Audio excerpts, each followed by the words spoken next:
радиои фарҳанг гуфторҳои худро идома медиҳад.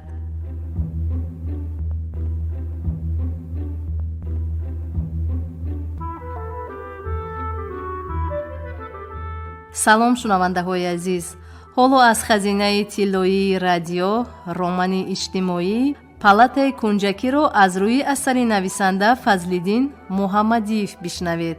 ровӣ ҳунарманди мардумии Тоҷикистон Ҳабибулло Абдураззоқов.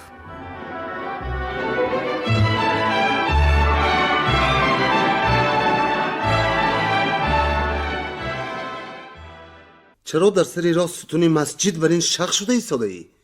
دوغ میزند زنی خشمگینی. آه اروا زند این قوم لونده. به عنوان همسایه ناهنجارش میگوید مسافری دیگری. بگذار دشنام دهم. فقط به قطار آدمان بردم برگشتن. باز در جستجوی خرامان به کوچه ها برآمدن. به ترالبوس های پگاهی و بیگاهی لیق پر از مسافران سوار شدن میخواهد ابراهیم جان. آنها در آنجا زیر نور آفتابی سیر حرارتی بهاران کلمکی میدرخشد و از باران همین شبه کی به گوشه خیال ابراهیم جان می آمد که کلمک عادی کناره پیادهگر که گاه آب آن را راهگذران شلب پازدنان پاش داده می گذرند، اینقدر بنور، اینقدر دلکش، حتی می توان گفت اینقدر زیبا می شده است. کی می دانست که به مابین مردمی شهر در آمده در کوچه و خیابانها هل گشتن، از هوای تازه نفس کشیدن، چشمها را نیم پوش کرده با آفتاب عالمتاب نگاه دوختن، تا این درجه راحت افزا بوده است.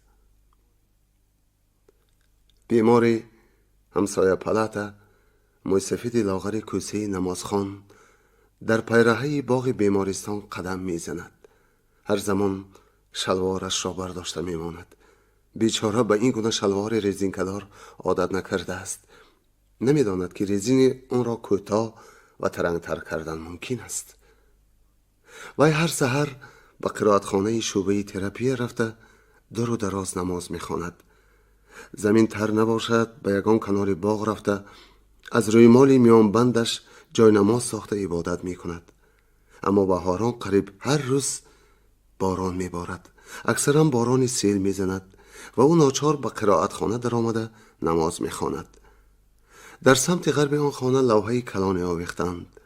لوحه را خادمان شعبه در رفعه ایدی 50 سالگی SSSR ترتیب دادند و رسمهای رنگی از ژورنال ها بریده گرفته شده آن از آبادی همه ریسپوبلیکاهای اتفاق حکایت می کنند. موسفید روی جای بسترش را برده اول روی صورتها را می پوشاند و بعد عبادت را سر می کند. از افتش می ترسد آفریدگار 18,000 عالم گمان نکند که او به سوی کعبه و بر روی رسم زیبای کرشاتیک یا فلیال موزه لنین در تاشکند یا مهمانخانه دوشنبه نگاه کرده سجده می برد. گاها به وجد آمده صدایش بلند می شود و به دالان می براید، به گوش باشندگان پلاته های نزدیک می رسد. پس از نماز بامداد سبحان الله سبحان الله گفته کلمات مدح و ثنا را به درگاه پروردگار قریب نیم ساعت تکرار می کند. سپس ساعت نامهای خداوند را با التجا ذکر می نماید. یا کریم، یا رحیم، یا غفار، یا جبار، یا ستار، یا قهار، یا خلاق، یا رزاق و هاکذا. خیریت که همه 99 نام پروردگار را نمی دانسته است. از دل می گذراند ابراهیم جان. وقتی که ابراهیم جان با او در یک اتاق در پلات 12 میزیست، موسفید روی کت 4 زانو زده سر به مراقبه می برد و سطحهای دراز زیر لب پیچیر پیچیر خدا را پرستش می کرد تا به حدی عبادت می کرد که به حال او رحم ابراهیم جان می آمد. عجب، خود دختری محترم علی خان زرداد خان نیست از رخنه گذشته می آیند؟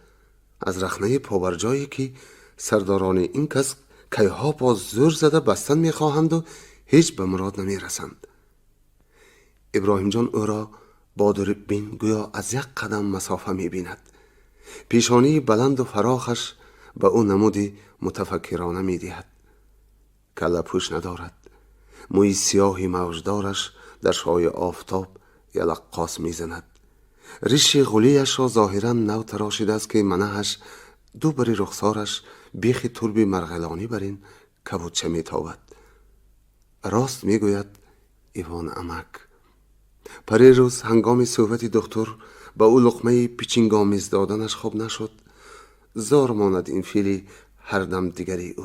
100 بار به خود قول داده است که زبانش را نگاه دارد، با آدمان بهوده و بیهوده پیچینگ نگوید. ظرافتگوییش را با قمر و دیگر جوره های همسالش کار فرماید کفایه. اما همین که میان مردم افتاد، از آن قول و شرط در خاطرش چیزی نمیماند و تقاضای طبیعت بالا میگیرد. در آدم شناسی او بیشتر از همه خطاها رفته بود، لیکن هیچ کدام آن به این درجه قبیح محض نبود. این حال تأثیری کسبش باشد که او چون اپراتور در نوبت اول به ظاهر به آن جهتی که در نوار عکس می یابد اعتبار می دهد. نه، کسب چه عیب دارد؟ برعکس، نخستین معیار کاری او انتخاب از روی معنای مضمونی از نظرها نهانی است. آیا عمده‌ترین جهت پرسنش های فیلمش به تعبیر منقدان فداکاری، صافدلی و هنروری نیست؟ بله، پس شاید گپ در تجربه باشد، در تجربه آداب معاشرت خصوصا. شاعری گفته است: مرد خردمند هنر پیشه را عمر 2 بایستی در این روزگار، تا به یک تجربه اندوختی عمر دیگر تجربه بردی به کار. عمر 2 آن سو استد. ابراهیم جان هنوز 1 عمر را اقلا به نصفش نرسانیده است. سن او در پیش عمر آدمانی روزگار دیده چیست؟ گویا فقط 1 سری فیلم دامنه‌دار است که استودیوهای تلویزیونی خاور و باختر وقتهای آخر به سر تماشاگران خانه نشین حواله می کنند. در پیرهه ایوان امک هم پیدا شد. با دکتر گرمجوشان ملاقات کردند. مناسبت زردادخان و ایوان امک نیز عجیب است. عموما ابراهیم جان در پلت کنجک خود را گاه بیگانه حس می کند. ایوان امک و ناصر عباس، دکتر و ایوان امک با همدیگر مثل پدر و پسر، دادر و برادر معامله می کنند و راست گپ او را بعضا رشک دامنگیر می شود جن زند. پری روز ابراهیم جان بار نخست چشمان گریه آلود موی سفید را دیده حیران شده بود. کریم جانکه هم دکتر در پلت بود. اوضاع متعجب آنها را دیده، بعد بدالان برآمدن ایوان امک با قیافه‌ای که نزدیکترین شخص خود را از قصد بدی کسی حمایه می کرده باشد گفت: ایوان امک همین خیل، تعجب نکنید، سوال هم ندهید، التماس. یک وقتا چند سال پیش از این خودم هم آب دیده این کس را دیده به تشویش افتاده بودم. ما همسایه دیوار در میان. ایوان امک به خرکی پیشی در آمدگاه نشسته گزیته کمسمولسکای پراودا را میخواندند و یوم میگریستند. سالیان روزنامه را یافته خواندم و از تگی واقعه پی بردم. حالا قریب در همه شهرها به یاد بودی شهیدان جنگ بزرگ وطنی هیکل‌های یادگار ساختند. هیکل‌های شهرهای قهرمان خصوصا با حشمت پرشکوه. در یاد ندارم این واقعه در ادیس روی داده بود یا در سیواستوپول. خلاصه در یکی از این 2 شهر یک افیسر سال خورده از پیش هیکل یادگار میگذشته است. میبیند که 2-3 نفر جوانان سبک مغز شیر کیف در پایه هیکل با آواز بلند بی‌ادبانه خنده و شوخی میکنند. مشعل جاوید فروزان است. یکی از آنها به تخت سنگ پاکیزه پای نهاده از علنگه آتش سیگار دود میکناند. از آتش مقدس سیگار در میگیراند. پالکونیک به او ملامت آمیز چیزی میگوید. وی به جای خجالت کشیدن برعکس از آسمان 7 میآید. پالکونیکای ها برابر دیدن این منظره تحقیرآمیز به غضب آمده از خشم میلرزیده است. پس از جواب اواشانه آن جوان به بون گردن او مشتی فراورده از پای میافتاندش.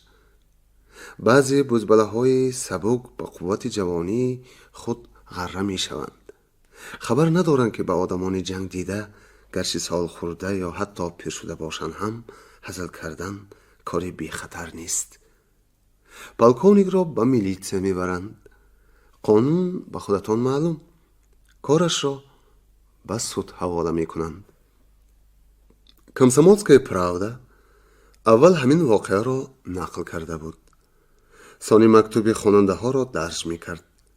هزاران پیر و جوان مملکت با یک زبان پالکونیک را طرفداری میکردند که رسما یک باب قانون را ویران کرده باشد هم این کردار را به خاطر حمایه انصاف، آدمیت و محافظت احساسات مقدس ما کرده بود. ایوانمک همان مکتوب ها را خوانده میگریستند. بعد خودشان هم بر ردکس یک مکتوبی کلان نوشته فرستادند. شما 4 کس مدتی در یک خانه استقامت میکنید.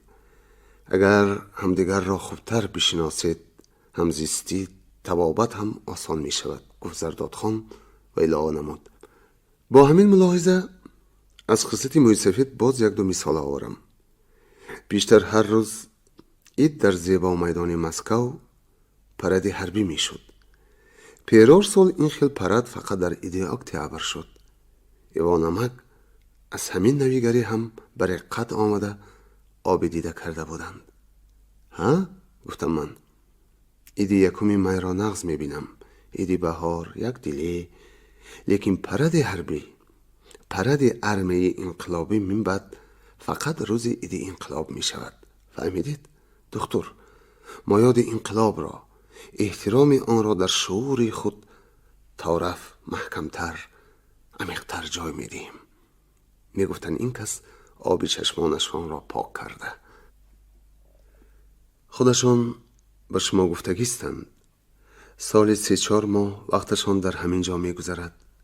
روزهای 13-24 به پیش من آمده گفتند که در خانه تلویزیوناک را گشاده دهم. ما آن در را عادتا شبانه پس از طعام شام تا ساعت 11 می گشاییم. روزانه گشادن ممنوع. مدیر شعبه راضی نشد. ناچار به نزد سردکتر رفتم که بودن ایوانمک را فهمانیده بعد التماس آن کس را عرض کردم.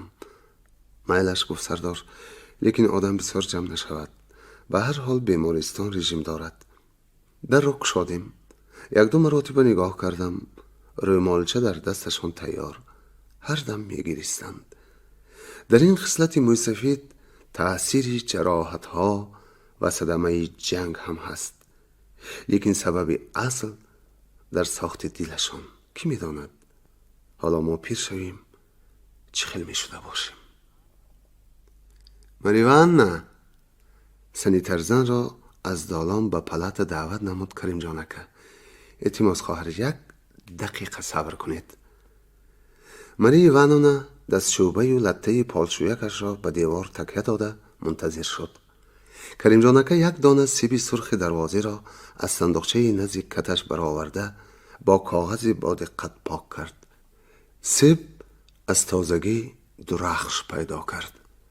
پس به مثل آن که در دستش سیب نیو گوهری نیستر در جهانی باشد و حالا اطراف و اکناف را از جلای درخش منور ساخته باشد، نگنگی پای قدم نهاده به سنیترک نزدیک شد. مرحمت مریوان عزیز. سنیترک هم این همه داروگیر را دیده سیب را همچون یک تحفه گرانبهای با چهره پرتبسم و حرکت احترام کارانه قبول کرد. هرچند خوب میدید که شیره سیب در بدل 7 ماه تیر ماه و زمستان و بهار خیلی کاسته است، در بعضی جاهایش آجینگ افتاده است.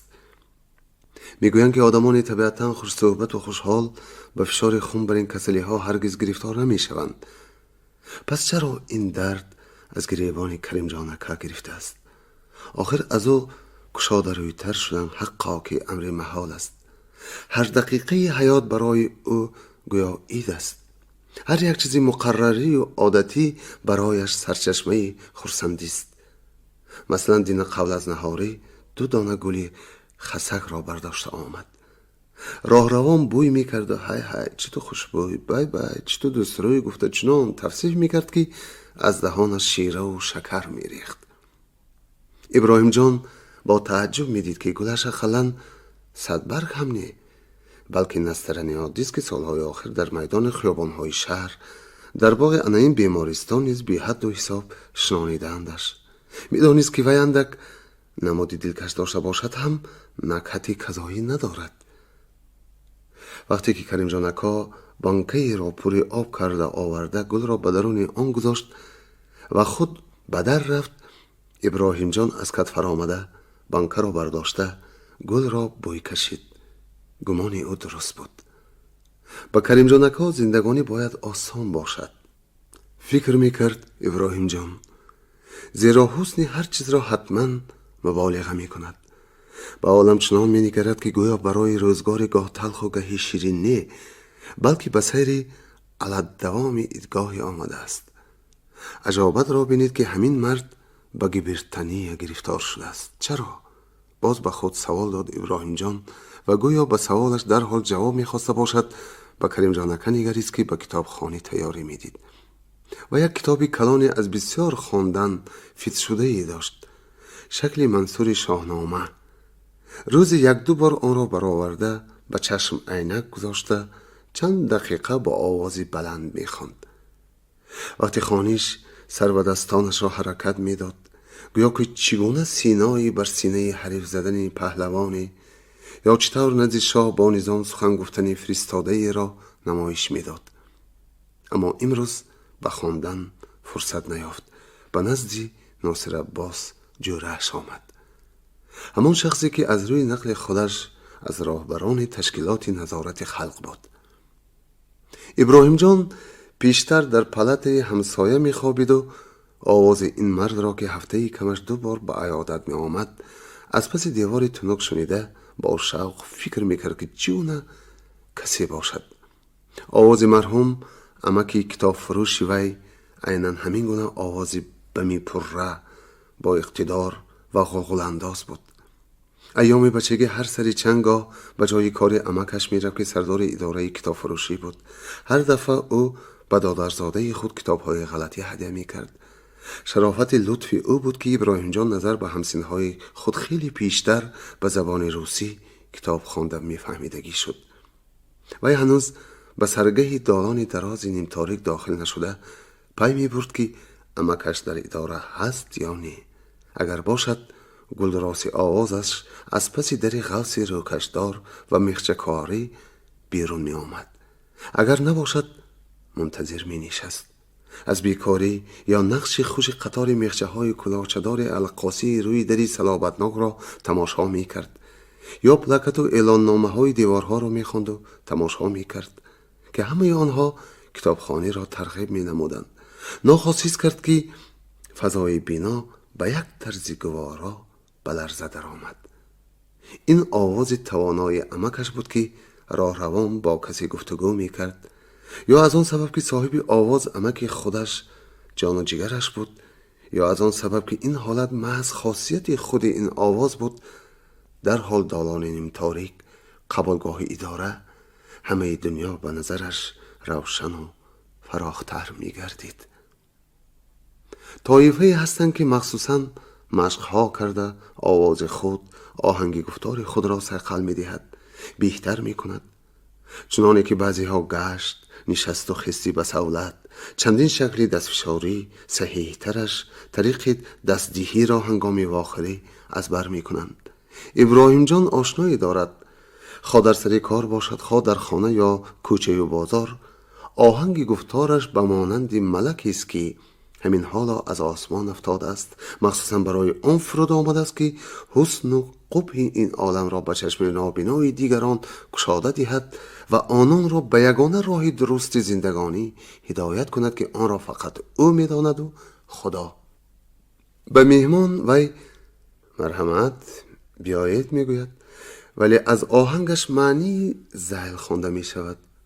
خودت میبینی که به شرف مصاحبه من چندان مناسب نیستی، اما چه تدبیر، مادام که به آستانه خانه آمده ای اکنون وارد بشو، میلش چند دقیقه گرانبها را به صدقه دادن لازمی آید.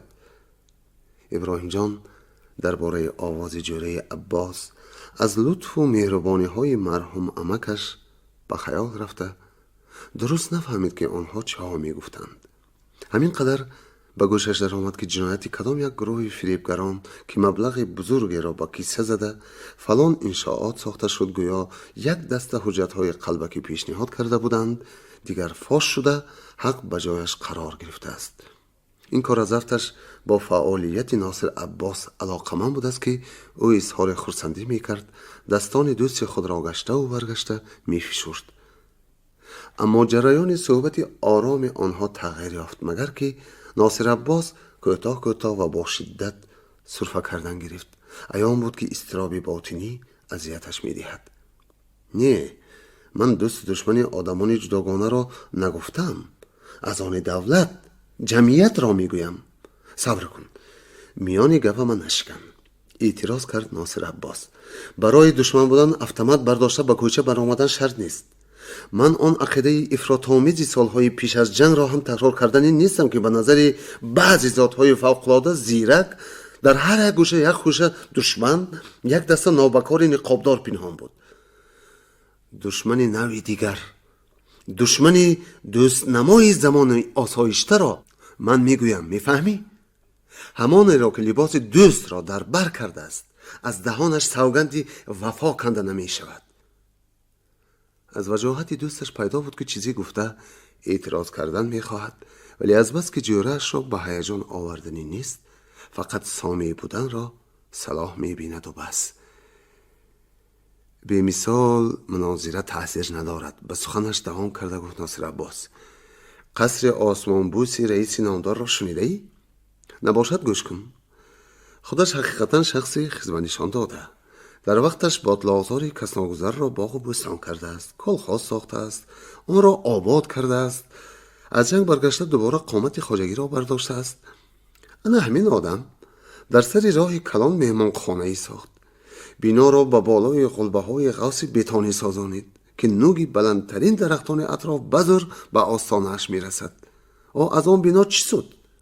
از چاشگاه تا نیم شب تنور بر این تفسان. گمان میکنی که به درون خمدان در آمده ای. زمستان باشد سرانگاهی بادهای دیدو. آن نتیجه چی شد؟ در سر راه کلان قصر نه، مهمانخانه نه و هیکل غرور پوچ، مجسمه بادگی بی‌معنی خودنمایی میکند. ناصر جان گو جلوی عباس، ما گاه ها فراموش میکنیم که کار، مبارزه و عموما زندگانی طرف مرکبتر میشد و همین زل شدنش هم طبیعی است.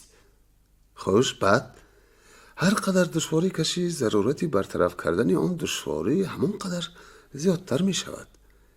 یعنی مبارزه سال از سال مرکبتر، مشکلتر، اما با همین درجه ضرورتر هم می شود. تا همین طور گفتم می خواهی؟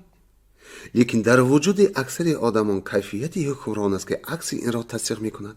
یعنی ما به جمعیتی سازگار و متناسب و مکمل طرف نزدیکتر می شویم. هر قدر نزدیکتر برسیم تشویش همان قدر کمتر می شود. بگو همین کیفیت از کجا سرایت می کند؟ شاید از طبیعت آدمی براید که به هر حال یک اندازه کاهلی، تنپروری خاص اکثری این طایفه است. آدمیزاد گرچه خرسندی خود را در زحمت و محصول آن می بیند، ولی در آرزوی خیالش بخت را در آسایش، استراحت و سیر و صفایی بردوام تصور می کند. راست، برای تصدیق این عقیده تو یک مثال آورم. نه این گپی دیگر با آواز پر اقتدارش فضای خانه را بلرزه انداخته خوشحالانه گفت جوره عباس. از اینجا صحت سلامت برآمده به خانه بیا. ناصر جان بحث مناظره رو در همانجا دوام میدهیم. تمام بیر. خیر بیا گفتی تو شود، بحث لازم نی. دینه دخترمان به من و این پسر به ملا ابراهیم اجازه دادن که در حدود آشانه دویم سیر و گشت کنیم. لیکن همپلت دیگرمان کریم جان اکم ما را بالیف به آشانه سیوم برآورد. از تلویزیون یک تا فیلم تماشا کردیم. فیلمی عالی جناب، وگزل بلاروس. یکی از 4 نفر جوره های فرانتی بوغالتری کارخانه های کلان نیکلای. بله نیکلای، فامیلیش از یادم رفت. خیر همان نیکلای ضمناً میگوید که مبارزه در فرانت آسانتر بود نظر به تلاش هر روزه در اینجا. در شرایط حاضره. آنجا میگوید خط فرانت معین بود، این طرف تو و دوستان تو و آن طرف در سنگر و خندقهای روبرو دشمن نهان است. فرصت مناسب را دریاب و بکوب به سرش. ناصر عباس از غلدان صندوقچه یک دانه ولی دار برآورده به تگ زبانش پرتافت. ناصر جان، من همین گپ‌های بس کن، گفته جورش برخواستنی شد. ولی ناصر عباس از بازوی او داشته به کرسی نشانید و سخنش را ادامه داد. تشویش نکش، ما تحت نظارت دکترمان مشق کرده ایستاده ایم. دیده و دانسته خاطره های هیجان آور را نقل میکنیم تا که به حیاتی پرولوله بیرون از حدود بیمارستان تیار شویم. گوش کن. بعد واقعی روی میدهد و نیکلای مردک خودپرستی پستی را مشتی میزند. پس به جوره هایش روی آورده میگوید که ها باز همین طور واضح و روشن ندیده بودم که در مقابلم حریف ایستاده است. یک دفعه آوردم و دلم از غصه خالی شد. فهمیدی؟ فهمیدم ناصر، فهمیده باشه بگو که همون رئیس 150,000 سومی کلخاز برباد داده میمانخانه نادرکار ساختگی دوست است یا دشمن؟ ای تو باز سر کردی که نه، تو بگو دوست است یا دشمن؟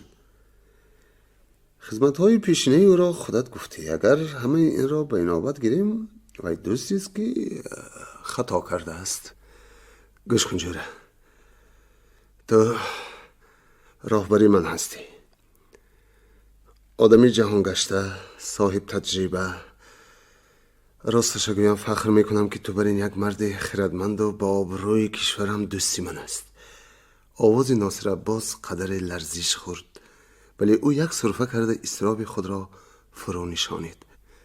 بگو چرا گاه در اداره در سری کار یک خیل گم میزنی و بیرون از اداره دیگر خیل؟ نادرست میگوی عزیزم. تا حالا ناتاب دکتر بفهمد که من با تو بحث و تلاش میکنم دیگر به اینجا راه نمیدهد.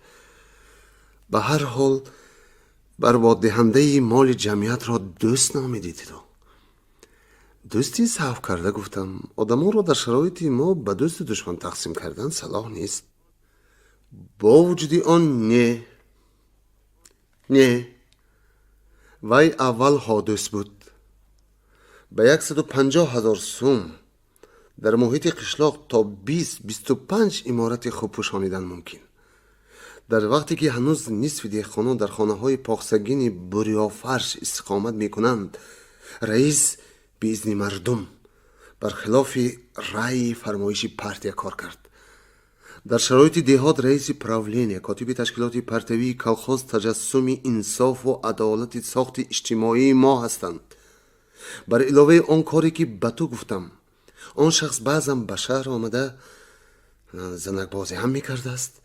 یک автомاشین سبکرو را با آشنایش داده است. جمع این کردارها دشمنی می شود، زیان کاری حساب می آبد. به نام اعضای پارتی به عنوان سرور کوب داغ گذاشتن دشمنی است برادر، میفهمی؟ اما او فقط با یک تنبیه ریکم خلاص خورده است. چرا خب نشسته ای؟ میخواهی که او را حبس کنند؟ البته او به جزای وزین‌تر سزاوار بود است، لیکن آخر همه طرف اندیشه کردن لازم، همه طرفش را دیده و سنجیدن لازم. همه طرفی کی را؟ همه طرفی چی را؟ همان ذات را؟ اگر وی 77 طرف داشته باشد هم، حالا تاکید میکنم، حالا همش ویران است، مغار بسته است، از زخم و مرض، فسق و فجور عبارت است. همش حالا، باز تاکید میکنم حالا، ضد قانون، قاعده، خلاف عادت و عدل و انصاف است. ابراهیم جان رو بالا خوابیده به مناظره جوره ها گوش میداد و در دلش میگفت که در وظیفه های سرتشویش دولتی پرتوی به ناصر عباس بر این آدمی از حد زیاد حساس کار کردن بسیار مشکل باید باشد. طایفه حساس مثل اکثری صنعتکاران، ارتیستان، نویسندگان، بسته‌کارانند. میخواهند که همه این نقصان طبیعت و جمعیت در یک ماه یا هیچ نباشد در ظرف 1 سال به کلی نیست شود و عالم گلستان گردد.